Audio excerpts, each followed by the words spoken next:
Pembinaan perusahaan penempatan peningkatan pengawasan P3MI dan perlindungan PMI di Kabupaten Cirebon tahun 2024. Global Expos TV Kabupaten Cirebon. Disnaker Trans Kabupaten Cirebon mengadakan kegiatan pelatihan terkait penempatan pekerja migran Indonesia (PMI) dan peningkatan perlindungan mereka pada Kamis tanggal 21 November tahun 2024. Di Hotel Avita Cirebon, acara ini menghadirkan sejumlah narasumber, termasuk Agus Susanto, Kepala Bidang Penempatan dan Perlindungan Tenaga Kerja, serta Anwar Hendra Ferdiasyah dari Kejaksaan Negeri Cirebon, Fatul dari P4MI. Dalam pemaparannya, Agus Susanto menekankan pentingnya memastikan perusahaan penempatan PMI atau perusahaan penempatan pekerja migran Indonesia, atau yang disingkat P3MI menjalankan prosedur secara legal dan bertanggung jawab. Ia juga menyoroti langkah-langkah untuk mencegah adanya pelanggaran hak PMI, termasuk penipuan atau pengiriman pekerja secara ilegal. Sementara itu, Anwar Hendra Ferdiasyah Fatul membahas aspek hukum dalam perlindungan PMI.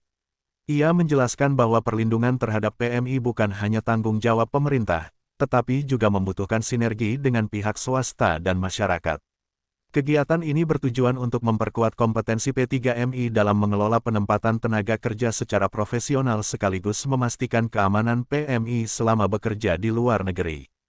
Upaya ini diharapkan dapat menekan kasus-kasus yang merugikan PMI sekaligus meningkatkan kepercayaan masyarakat terhadap proses penempatan tenaga kerja ke luar negeri.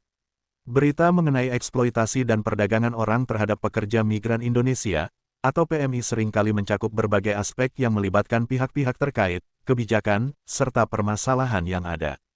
Berikut adalah beberapa poin penting yang dapat dimasukkan ke dalam laporan berita nasional. Modus operandi perdagangan orang. Perekrutan ilegal, perekrutan PMI secara ilegal oleh agen-agen tidak resmi atau tanpa dokumen lengkap. Penipuan, korban menjanjikan pekerjaan layak dengan gaji tinggi, tetapi dalam praktiknya eksploitasi. Penyelundupan, pengiriman PMI melalui jalur tidak resmi seperti pelabuhan tikus atau jalur darat lintas batas. Dampak eksploitasi, kondisi kerja buruk PMI dipekerjakan dalam kondisi yang tidak manusiawi, seperti jam kerja yang panjang tanpa istirahat. Kekerasan fisik dan psikologis, banyak korban mengalami penyiksaan fisik, intimidasi, hingga mengungkapkan seksual. Perbudakan modern, gaji yang tidak dibayar, dokumen ditahan, hingga ancaman yang membuat korban tidak bisa pulang.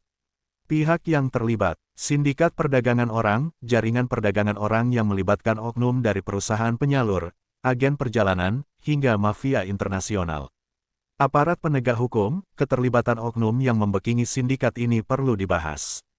Pemerintah, kelemahan dalam pengawasan, regulasi, dan perlindungan PMI di luar negeri. Upaya penanganan penindakan hukum, kasus-kasus yang berhasil diungkapkan oleh kepolisian, BP2MI, atau aparat lainnya. Advokasi dan bantuan hukum, peran lembaga bantuan hukum dan LSM dalam menanggulangi korban. Peningkatan regulasi, penguatan undang-undang terkait perdagangan orang dan perlindungan PMI. Statistik dan data, jumlah kasus perdagangan orang yang berhasil diungkap. Negara-negara tujuan yang menjadi pusat eksploitasi PMI. Data korban, termasuk usia, jenis kelamin, dan asal daerah. Cerita korban, kesaksian korban yang selamat memberikan dimensi kemanusiaan dalam berita. Tantangan yang mereka hadapi selama dan setelah eksploitasi. Langkah pencegahan, sosialisasi kepada masyarakat tentang bahaya perdagangan orang. Pengetatan pengawasan di jalur-jalur penyelundupan. Kerjasama internasional untuk memutus jaringan sindikat perdagangan manusia. Laporan semacam ini harus memberikan sudut pandang yang seimbang, termasuk tanggapan dari pemerintah, aparat hukum, BP2MI, serta lembaga sosial terkait. Judul yang bisa digunakan, misalnya, perdagangan orang di balik eksploitasi pekerja migran, modus, dampak, dan penanganannya, jika ada laporan kasus tertentu yang akan diangkat.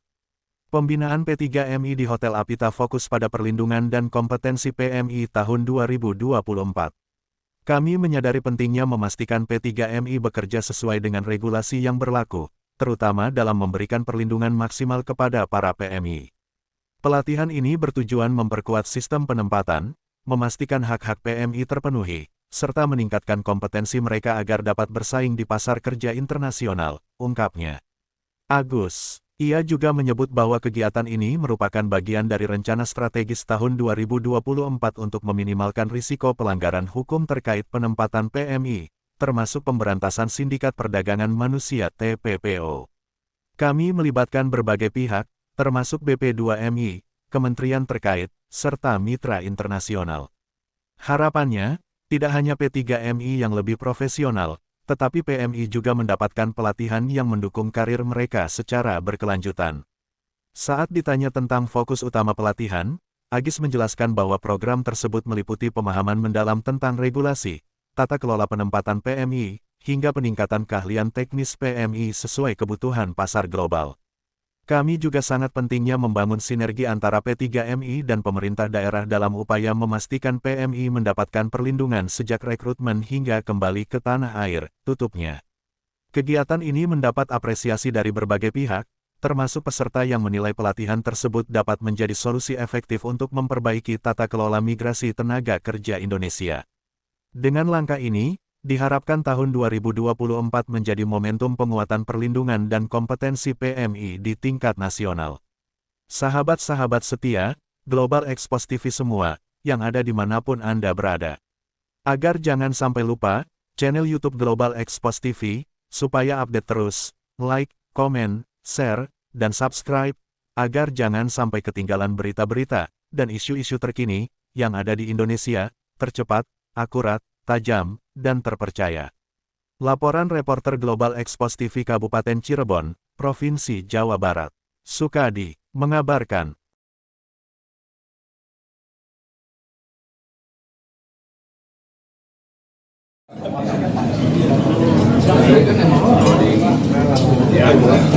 Dinamika hotel semua teman-teman siap dan perlindungan pekerja migran Indonesia tahun 2024.